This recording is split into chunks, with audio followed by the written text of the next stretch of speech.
Graça e paz, amados de Deus, você está no nosso Ponto Teológico. Estamos aí para mais um review desta obra sensacional, Jesus e o Mundo do Judaísmo. O autor é Jas Vermas, da editora Edições Loyolas, uma obra, de 167 páginas, muito interessante.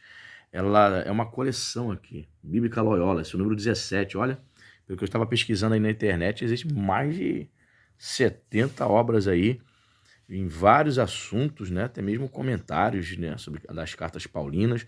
Enfim, tem muita coisa boa aí, né, publicado pela Loyola, né, na questão dos estudos bíblicos. E vamos mostrar o review para você, fique conosco aí, vamos mostrar o sumário, vamos ler trechos desta obra interessantíssima.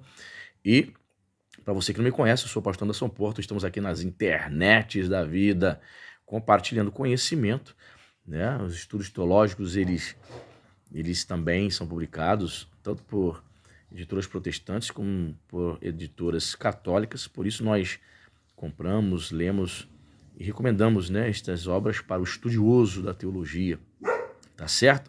E peço a você que você não é inscrito no nosso canal, venha fazer parte aí da família Point, se inscreva, ative o sininho da notificação, dê o like, comente para ajudar a engajar o canal, né? Dá uma olhadinha na nossa playlist, você que está chegando agora, ainda não conhece direito o canal.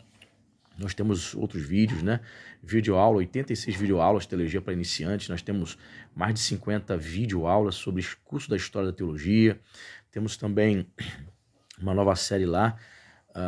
Estamos falando sobre a história da filosofia cristã, teologia paulina, teologia pentecostal. Vários vídeos totalmente liberados, totalmente gratuito para você ser edificado, ser abençoado. Tá certo? E se você deseja abençoar o nosso canal, você se sente no coração de abençoar, aqui nos comentários temos o link do Apoia-se. Temos também o nosso Pix, se você deseja nos abençoar. No caso do apoio, se você entrar lá na plataforma e decidir no seu coração ser um apoiador do canal, a partir de R$ 5, vamos colocar você no nosso grupo do WhatsApp. E quando nós batermos a meta financeira que você vai ver lá na plataforma, vamos começar a sortear livros de teologia mensalmente para os apoiadores, tá certo?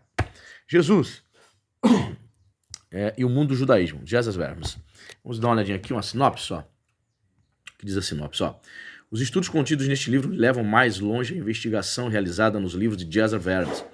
Jesus, o judeu, né? Eu tenho também essa obra, a obra mais antiga dele, publicada pela editora Imago, e The Dead Sea Scrolls, né? Ou seja, o rolo do Mar Morto, né? Os rolos do Mar Morto. E lançam luz sobre muitas questões importantes e controversas do período. Os tópicos incluem a importância dos manuscritos do Mar Morto para os estudos judaicos e os estudos do Novo Testamento, a necessidade dos estudos judaicos para a interpretação do Novo Testamento e a compreensão que Jesus tinha de si mesmo. Este volume contém, em particular, as conferências Reader's Memorial, o Evangelho de Jesus, o judeu, que representa uma continuação de Jesus, o judeu, que é outra obra dele. Jas Vermas é conferencista de estudos judaicos e professor associado do Wolfson College, Oxford. Então muitas pessoas ignoram essa questão acerca dos estudos judaicos e os estudos, né, de todo aquele pano de fundo na história, contexto social, ali dos tempos de Jesus, para uma interpretação mais precisa do Novo Testamento. Então, quando você começa assim, se aprofundar nessas questões, né, seu conhecimento histórico, né, teológico, seu conceito de conhecimento bíblico teológico é ampliado de maneira profunda. Então vamos ver aqui, ó. Sumário, capítulo 1, Jesus, o judeu. Capítulo 2, o Evangelho de Jesus, o judeu 1, leitura dos evangelhos por um historiador. Capítulo 3, o Evangelho de Jesus, o judeu, parte 2, o Pai e o seu reino. Capítulo 4, o Evangelho de Jesus, o judeu 3, Jesus e o cristianismo. Capítulo 5, os estudos judaicos e a interpretação do Novo Testamento. Capítulo 6, literatura judaica e exegese do Novo Testamento, reflexões metodológicas. 7, o estado atual do debate sobre o Filho do Homem. Interessante. Capítulo 8, o impacto dos manuscritos do Mar Morto sobre os estudos judaicos. Transmissão do texto da Bíblia, apócrifos e pseudoepígrafos, a história e a cultura judaicas palestinas, a Haggadah e o pensamento religioso. Capítulo 9, o impacto dos manuscritos do Mar Morto sobre o estudo do Novo Testamento. Capítulo 10, os essênios e a história. Os essênios e Qumran, a história dos essênios, hipóteses históricas, os essênios e a historiografia judaica. Certo? Separei alguns trechos aqui. Fico comigo até o final do vídeo que eu vou mostrar para você. Por exemplo, separei aqui o capítulo 4. O Evangelho de Jesus, o judeu 3. Jesus, o cristianismo. Vamos ver o que ele diz aqui, ó. Acostumamo-nos de tal forma e com razão a fazer de Jesus objeto de religião, que acabamos por esquecer que em nossos registros mais antigos ele é apresentado não como objeto de religião, mas como um homem religioso. Essas não são palavras minhas, foram escritas pelo renomado estudioso do Novo Testamento Thomas William Mansell, mas eu não poderia encontrar uma citação mais adequada ao meu tema. Embora dando aprovação a isso, na qualidade de cristão, Manson entendia que a abordagem geral que a igreja faz de Cristo contém um ingrediente que conflita com os indícios históricos disponíveis. Minha intenção é explorar os evangelhos em busca destes indícios e reuni-los de maneira que, reconhecendo novamente o caráter do Jesus, homem religioso, possamos mais tarde contrastar os elementos essenciais de sua piedade com o impulso espiritual principal da religião de que ele se tornou objeto. Antes, porém, teremos de investigar o clima religioso geral do seu ambiente e de sua época, caso seja nosso intento manter em perspectiva sua contribuição particular. Então você vê que a maioria desses historiadores faz uma análise do Jesus histórico, né? Jesus figura como o homem que ele foi, de fato. Aí você percebe aqui, bastante notas, né? Pé. Diz mais o seguinte aqui, ó.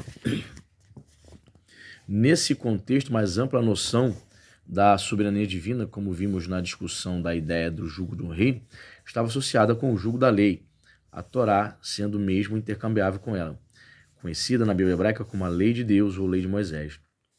Ela regulava todos os aspectos da existência privada e pública, a agricultura, as trocas, o comércio, a escolha e a preparação dos alimentos, as intimidades sexuais e, ocasionalmente, até mesmo os materiais e estilos das roupas judaicas. É de presumir que Jesus, na qualidade de pessoa respeitadora da lei, respeitasse essas leis gerais e costumes comuns, como todos na Galiléia.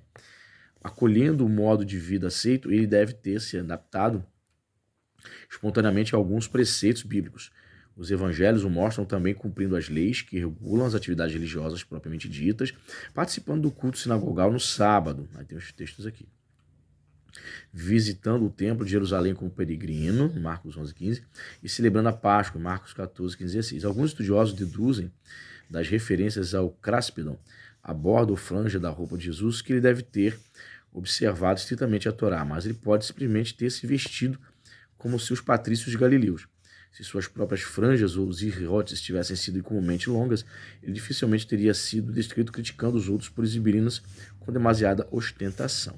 Aqui é um texto que ele critica as vestes dos fariseus, né? Você pode parar o vídeo aí para você ler mais um trecho. Notas de rodapé, sempre são muitas, né? Você pode ler mais um trecho dessa questão. Olha quantas notas, ó. Tem gente que não gosta, mas uma obra acadêmica, ela precisa ter bastante notas. Olha, o texto. Olha só a quantidade de nota. Ou seja, tomou quase toda a página, tá vendo? Show. Separei outro trecho também interessante, na página 148. Os essênios e Qumran, né? Interessante, né? Que quando você vai estudar o fundo histórico do Novo Testamento, existia um grupo chamado os essênios, grupos religiosos que viviam no deserto, né? Mas, curiosamente, o Novo Testamento não cita os essênios, né? Assim que os primeiros dados dos manuscritos do Mar Morto foram publicados, o professor Eliezer Lipa Sukenik sugeriu que a seita responsável por eles era a dos essênios. Teoria mais tarde formulada com coerência e entusiasmo pelo professor André Dupont-Sommer. Outras teses concorrentes também foram solidamente apresentadas. Elas propunham associar a comunidade aos fariseus, aos saduceus, aos zelotes, aos judeu-cristãos e até aos caraítas medievais. Mas a hipótese essênia cedo ganhou espaço depois da descoberta e exploração das ruínas de Qumran, tornou-se, apesar da contínua composição de certos círculos, a visão dominante entre os especialistas, uma espécie de opinião comunista. A comparação dos dados literários e arqueológicos de Qumran com indícios extraídos das fontes clássicas proporciona os seguintes argumentos positivos e negativos da tese essênia básica. Número 1. O estabelecimento sectário de Qumran parece corresponder ao principal estabelecimento essênio, localizado por Plínio entre Jericó e Engadi, ou Engadi. 2. Cronologicamente, os essênios mencionados pela primeira vez por José na metade do século II a.C. ainda estão florescendo perto de 50 d.C., quando José afirma ter vivenciado seu estilo de vida e continuam até a primeira revolta contra Roma. Os indícios arqueológicos parecem datar a ocupação sectária do sítio de Qumran de mais ou menos esse mesmo período, 140 a.C. até 68 d.C.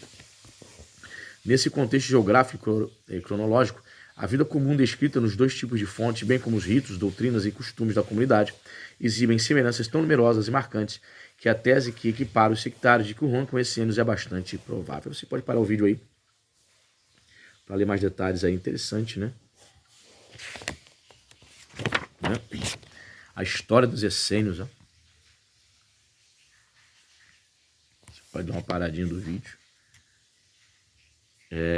Muita coisa interessante, hein? Eu gosto muito dessa pegada aí das origens do cristianismo, esse pano de fundo, né? Da sociedade judaica, muito interessante. Hipóteses históricas.